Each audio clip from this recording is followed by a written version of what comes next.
We are products of our age, defined by our buildings, our art, our songs, our clothes.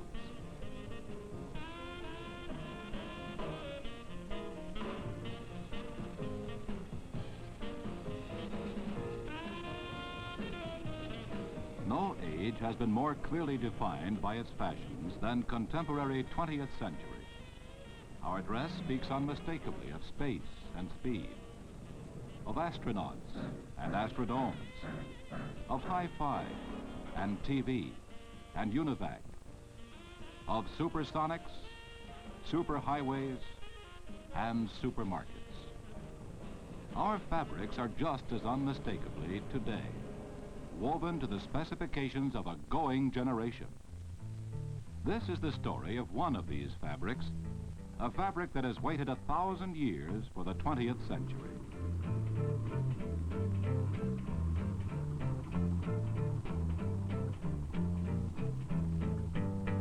This is the story of corduroy.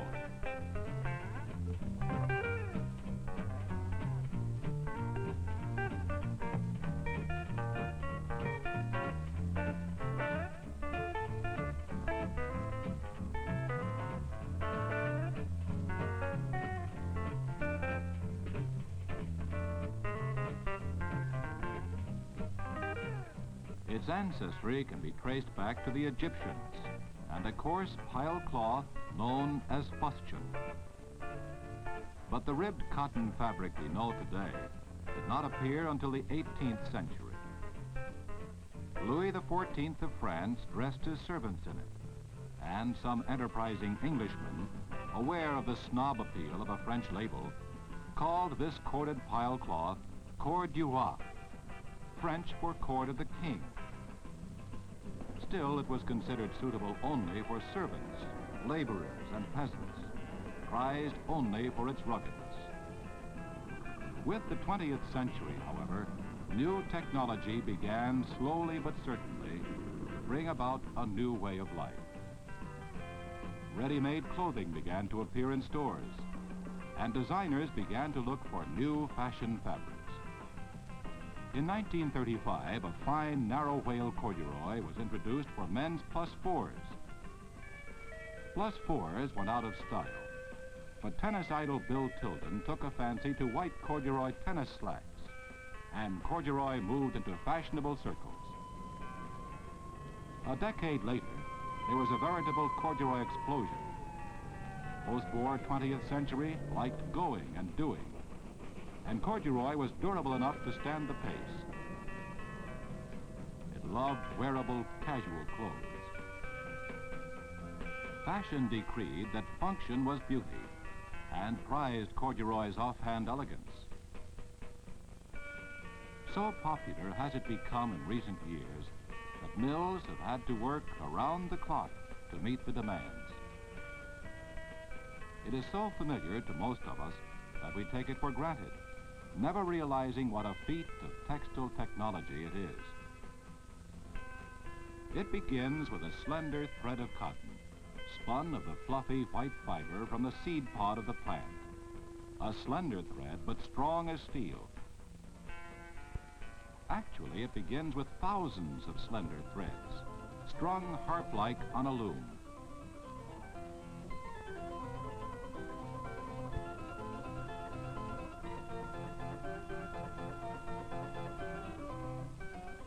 Woven much like any other fabric. The lengthwise threads are alternately raised and lowered while the shuttle races back and forth with the crosswise threads.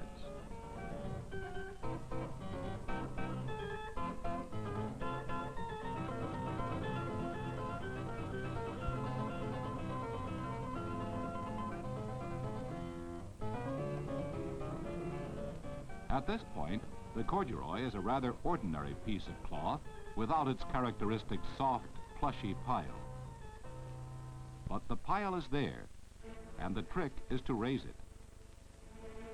The operation is a delicate, precise one. Tiny needle-like guides are inserted under the cross threads in the surface of the fabric.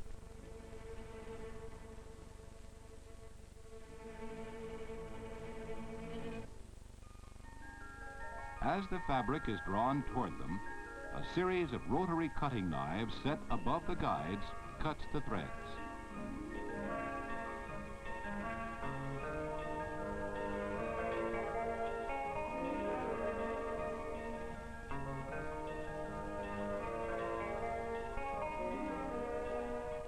Now it resembles somewhat a ribbed bath towel, but it is not yet corduroy.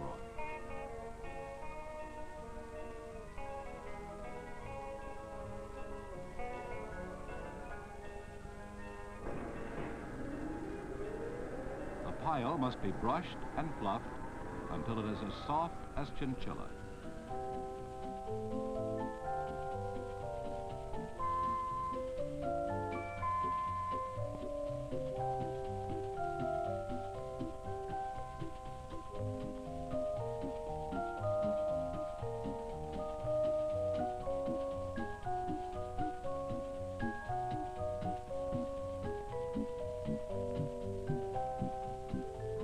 Bleached and washed and dried, and it's ready to be colored, to be dyed brilliant solids or printed. Corduroy prints were first introduced in the 1930s, and in the art-conscious 20th century have become an important part of the fashion scene. It is printed much like a colored photograph in a magazine. Engraved rollers apply each color one at a time in just the right places.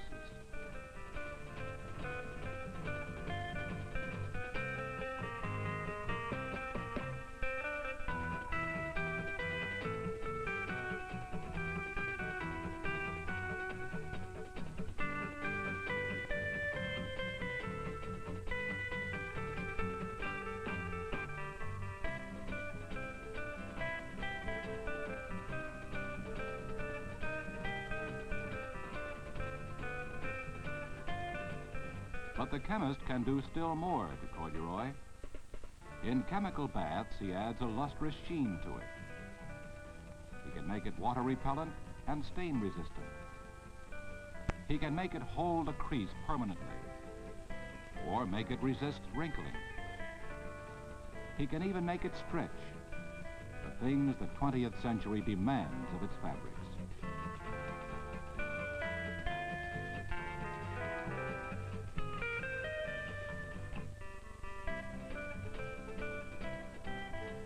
Now the corduroy is ready to be turned into the 1,001 things we wear and live with.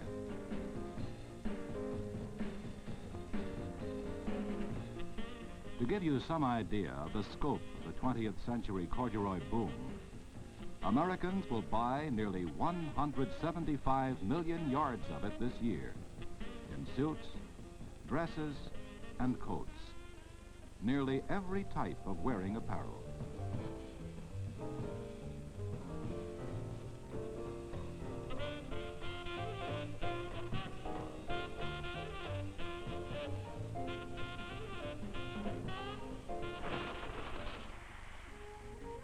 Even evening dresses.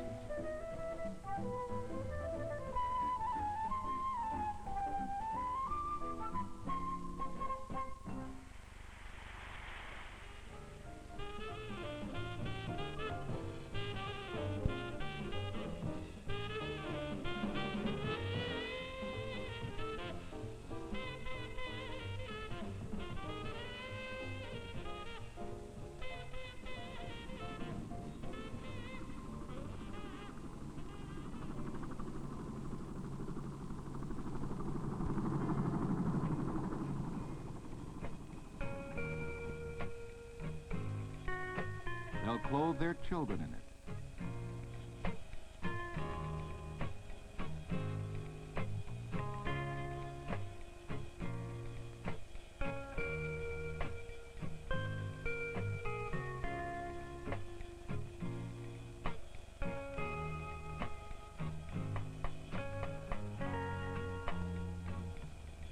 They'll sew with it.